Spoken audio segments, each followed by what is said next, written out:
Hey everybody, Steve G here for Chef Knives to Go with another quick look product review. And what we have this time is the Tojiro Sakuya Santoku 165mm knife.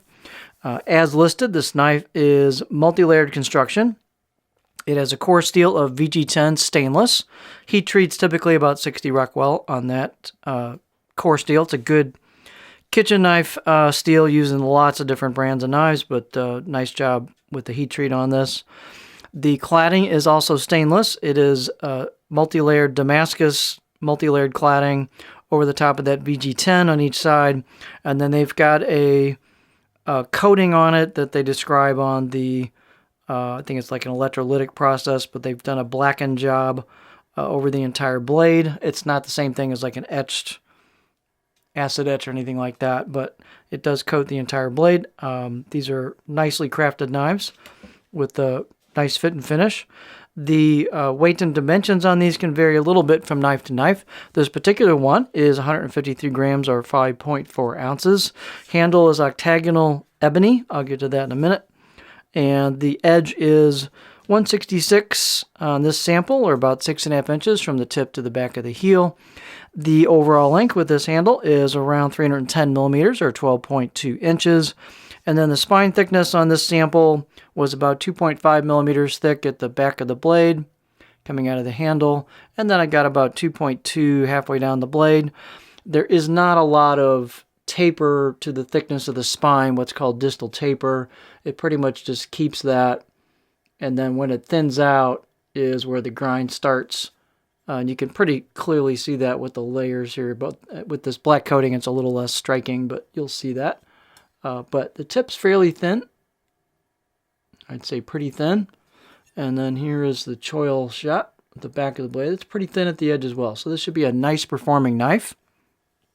Height on this one is 46.2 millimeters at the back. So there's lots of clearance for your finger. They've got a nice curve from the choil into the neck for your finger for a pinch grip. So it's just very comfortable for that. Lots of ground clearance for your fingers on the cutting board. Let's get our beauty shot on this.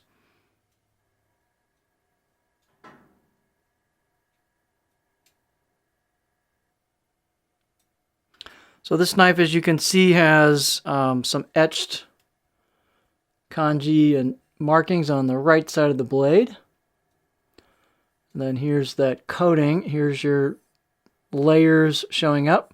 The grind kind of starts about right where you see the layers tighten up, and it kind of smoothly grinds or smoothly tapers down to the edge. So it's a nice kind of taper as you go. Here's the left side of the blade.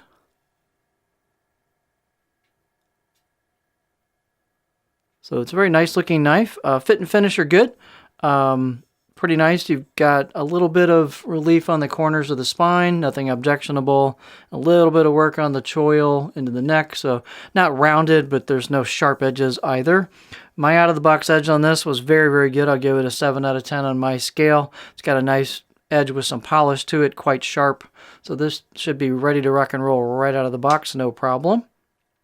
Balance point. The handle, by the way, to reiterate, is octagonal. It is ebony, which is very nice. It's one piece of wood. It's really nice fit and finish on this. Nice polish. The seal job, the glue up job where the tangles into the handle is quite good. So ready to go there. I think the only point about ebony is it's pretty heavy wood. So with this blade not being really long or heavy, your balance point's about right there. So it's behind a pinch grip. So if you pinch grip where your pinch is in this area, it definitely will be just a little bit handle heavy for you. If you racket grip, it'll probably feel pretty, pretty balanced for you. So let's look at this on the cutting board.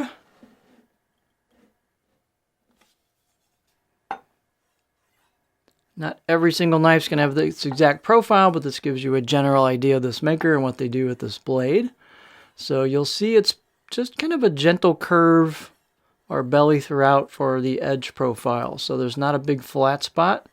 It flows into a stop at the heel. Not a whole lot of stop, but it just flow into that heel about right.